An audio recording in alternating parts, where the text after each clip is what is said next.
Assalamualaikum dan sehat serta semangat selalu untuk kita semua. Jumpa kembali dengan saya Adeng Kuskusnadi di segmen kedua materi otonomi daerah.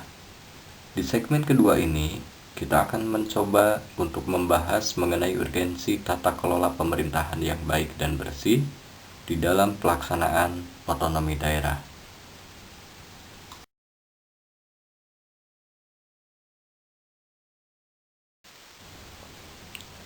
Pembahasan akan kita mulai dari seputar sebagian persoalan yang sedang dihadapi negara bangsa Indonesia. Sebagaimana telah disampaikan dalam segmen pertama, persoalan yang dimaksud diantaranya kemiskinan, rendahnya partisipasi dan inisiasi masyarakat, korupsi, birokrasi yang relatif berbelit, sikap dan perilaku yang kurang demokratis, serta respon yang lambat di dalam penyelesaian persoalan.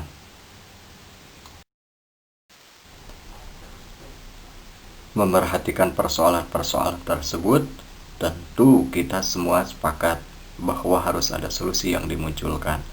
Fokus kita akan coba kita arahkan pada bagaimana upaya menciptakan sinergitas antara unsur pemerintahan dengan unsur masyarakatnya di dalam penyelenggaraan otonomi daerah. Sebagian dari fenomena yang ada menunjukkan gejala hubungan yang kurang harmonis antara pemerintah dengan masyarakatnya. Di satu pihak, pemerintah menilai masyarakat kurang berpartisipasi di dalam proses pembangunan yang dijalankan. Namun, di pihak lain, sebagian masyarakat seakan sudah kehilangan apresiasi dan kepercayaan mereka terhadap pemerintahnya. Dinamika seperti ini memang wajar untuk sebuah negara demokrasi. Namun demikian, keberhasilan pembangunan akan lebih berhasil dengan adanya sinergi antara pemerintahan dan rakyatnya.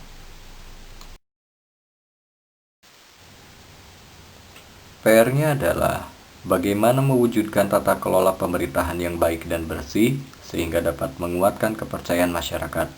Dengan demikian, penyelenggaraan otonomi daerah dapat berjalan secara baik dan berhasil. Pembahasan kita akan coba mulai dari definisi, prinsip, dan manfaat dari penyelenggaraan pemerintahan yang baik dan bersih atau selanjutnya dikenal dengan istilah clean and good governance.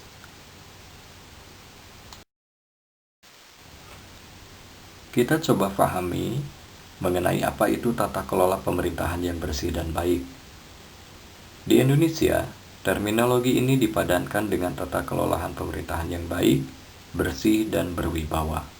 Pemerintahan yang baik adalah sikap di mana kekuasaan dilakukan oleh masyarakat yang diatur oleh berbagai tingkatan pemerintahan negara yang berkaitan dengan sumber-sumber sosial, budaya, politik, serta ekonomi. Dalam praktiknya, pemerintahan yang baik dan bersih atau clean and good governance adalah model pemerintahan yang efektif, efisien, jujur, transparan, dan bertanggung jawab. Selanjutnya, kita coba pahami mengenai apa yang menjadi prinsip penyelenggaraan pemerintahan yang baik. Terdapat 9 prinsip yang dimaksud. Di antaranya, prinsip yang pertama, partisipasi. Kemudian yang kedua, penegakan hukum. Ketiga, transparansi. Keempat, responsif. Kelima, berorientasi kesepakatan. Prinsip yang keenam, kesetaraan. Ketujuh, keefektifan dan efisiensi. Prinsip yang kedelapan, akuntabilitas. Serta prinsip yang terakhir adalah visi strategis. Kesembilan prinsip ini nampaknya akan lebih menarik untuk kita bahas di dalam diskusi kelas mengenai hakikat atau batasan, kemudian berbagai persoalan-persoalan yang dihadapi di dalam upaya mewujudkan kesembilan prinsip yang dimaksud.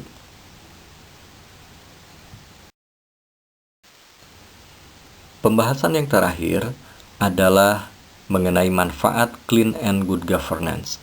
Manfaat yang pertama, meminimalkan terjadinya korupsi.